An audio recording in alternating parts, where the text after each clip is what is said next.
जब अच्छी सरकार आती है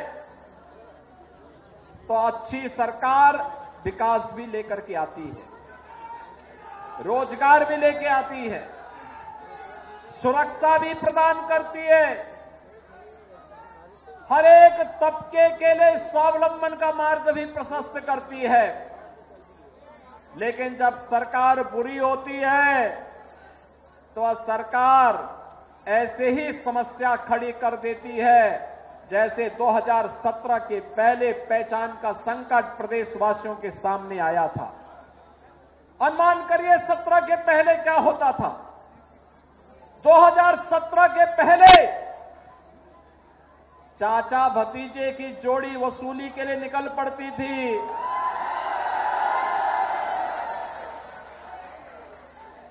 प्रदेश में पर्व और त्योहार चल रहे हैं। आपने देखा होगा कुछ लोगों को गलतफहमी हो जाती है और गलतफहमी के रूप में उनको ये लगा कि जैसे सपा की सरकार के समय उनके द्वारा उत्सव के पहले और किसी भी पर्व और त्योहार के पहले दंगा कर दिया जाता था, हिंदुओं के पर्व और उत्सव में पानी फेरने का काम होता था। यही कार्य डबल इंजन सरकार में करेंगे, लेकिन वे भूल गए सरकार बदल चुकी है, भाजपा की डबल इंजन की सरकार है। ये सरकार दंगाइयों के सामने नाक नहीं रगड़ती बल्कि दंगाइयों को नाक रगड़वा करके पर्व और त्योहार के उत्साह को सुरक्षा और सम्मान के साथ आगे बढ़ाने का काम करती है। आपने देखा होगा कैसे 2017 के पहले हर पर्व और त्योहार के पहले पर्व और त्योहार के उत्सव को सत्ता के द्वारा प्रायोजित और पाले गए गुंडे और बदमाश दंगाई कैसे उस उत्सव में रंग में भंग करने का काम करते थे। और इसीलिए तो मैं आज समाजवादी पार्टी के मुखिया के बयान को पढ़ रहा था। उन्हें भारत के सामाजिक न्याय के पुरोधा, उन्हें भारत के संतों की परंपरा में सांप्रदायिकता दिखती है और उनको इन दंगाइयों में शांति के दूत नजर आते हैं। बहनों और भाइयों, शांति के इन कथित दूतों का जो दंगा फसाद करते थे, बेटी और व्यापारी के सामने सुरक्षा का संकट खड़ा करते थे, इनकी जगह कहां होनी चाहिए ये डबल इंजन की सरकार ने बता दिया है। ये बता दिया है और यह भी तय कर दिया गया है कि दंगाई और दंगा को प्रेरित और प्रोत्साहित करने वाले अपराध और अपराधियों के साथ खड़े होने वाले लोगों की जगह कहां होनी चाहिए। आज माफिया प्रवृत्ति के लिए प्रदेश में कोई जगह नहीं है, अराजकता के लिए कोई जगह नहीं है। बेटी की सुरक्षा हो या व्यापारी का संरक्षण, अन्नदाता किसान की खुशहाली हो या नौजवान के रोजगार की व्यवस्था, यह डबल इंजन की भारतीय जनता पार्टी की सरकार पूरी प्रतिबद्धता के साथ करने के लिए संकल्पित है।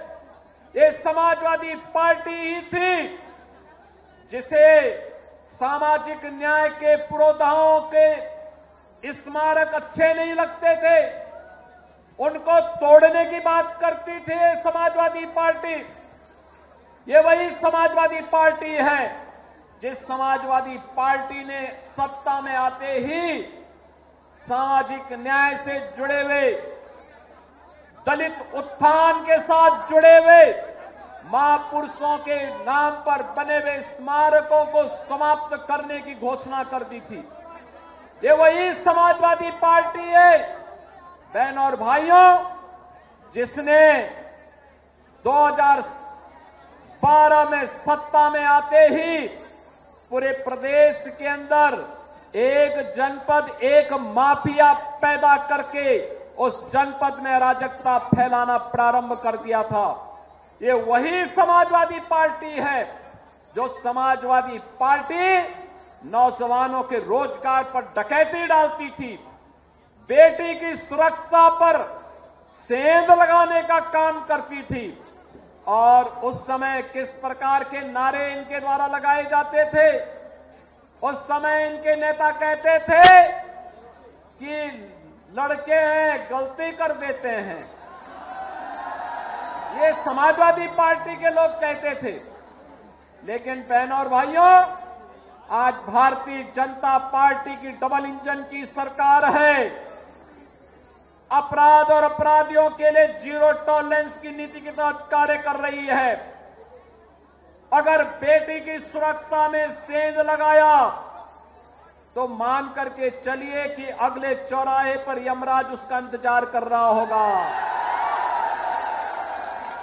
अगर किसी गरीब की जमीन पर कब्जा करने का दुस्साहस किया तो ये मान करके चलिए कि अगले चौराहे पर कोई दूसरा ही यमराज का दूत उसका इंतजार भी कर रहा होगा।